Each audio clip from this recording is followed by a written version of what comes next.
There are several therapies associated with traditional Chinese medicine.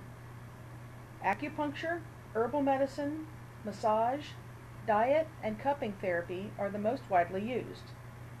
There are two types of cupping: wet cupping, where the skin is cut or punctured prior to cupping in order to encourage blood to be released into a cup, and dry cupping, where no blood is released from the skin.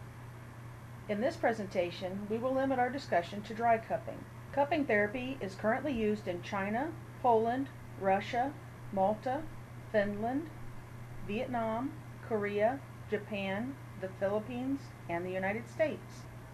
The earliest written reference to cupping is in 1550 BC in a medical textbook, but some believe cupping to have begun as early as 3000 BC. One famous advocate of cupping was Hippocrates in approximately 400 BC. Hippocrates is considered to be the father of Western medicine and is the man for which the Hippocratic Oath is named. In layman's terms, cupping is an ancient Chinese alternative medical technique involving the application of suction to various points on the body and is believed to treat a multitude of ailments.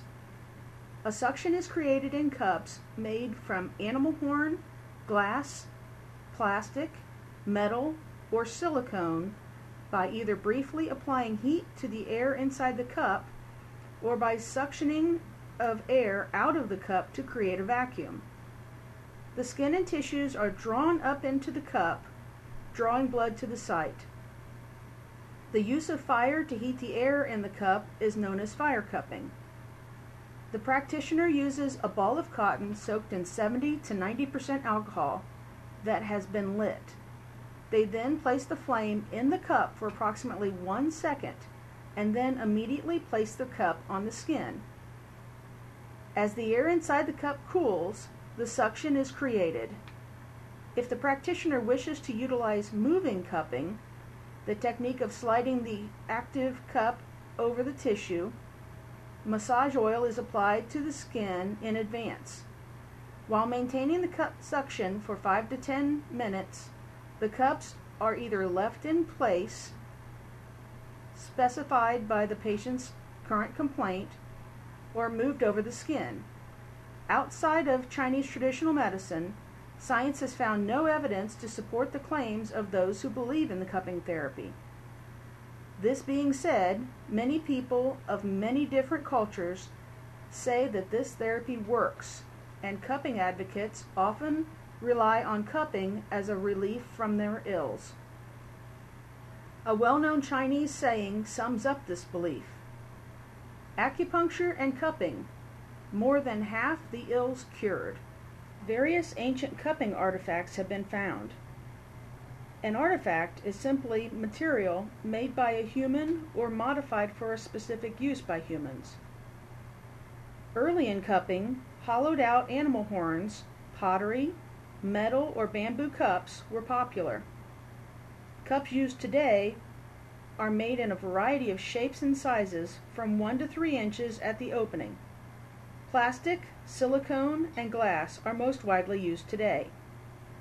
Cups are available today that are attached to a mechanical pump to remove air, and one-way valves are used to maintain the suction.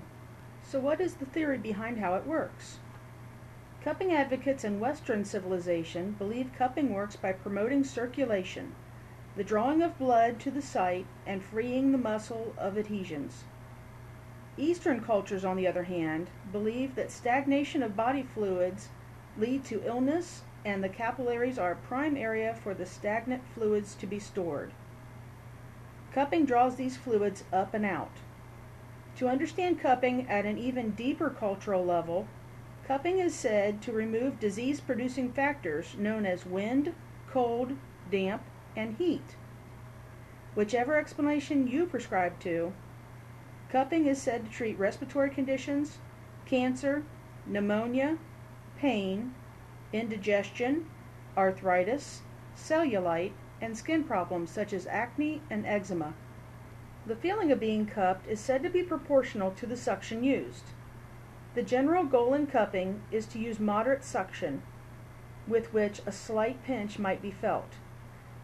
If a cupping practitioner uses more suction, a painful pinch may be experienced, but moderate suction is normally used in cupping therapy. Although cupping therapy is not considered to be painful, round marks on the skin are common after cupping therapy is received. The marks often range from pink to purple bruising, depending on the amount of suction used, time left on the skin, and if the cups were left in one target area or moved around.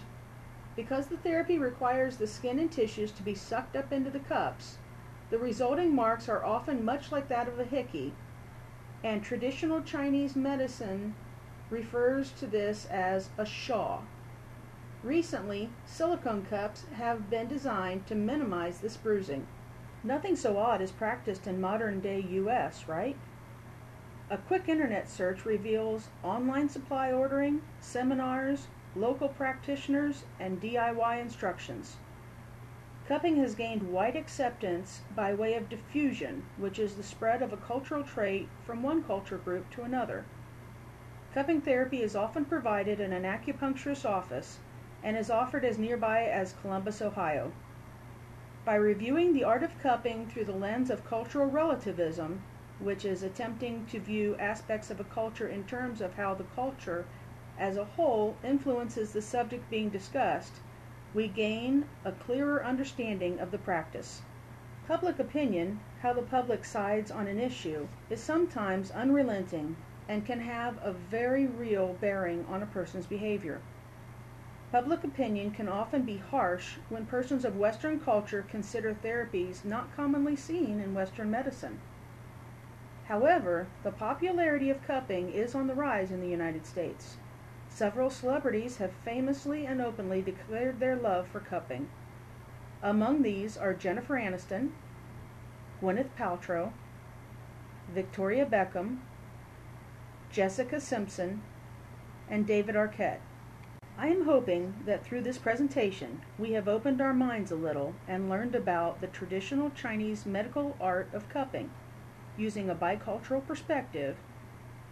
That is, that we consider the subject at hand in terms of not strictly the values of our own culture, but also in terms of those of the culture being discussed.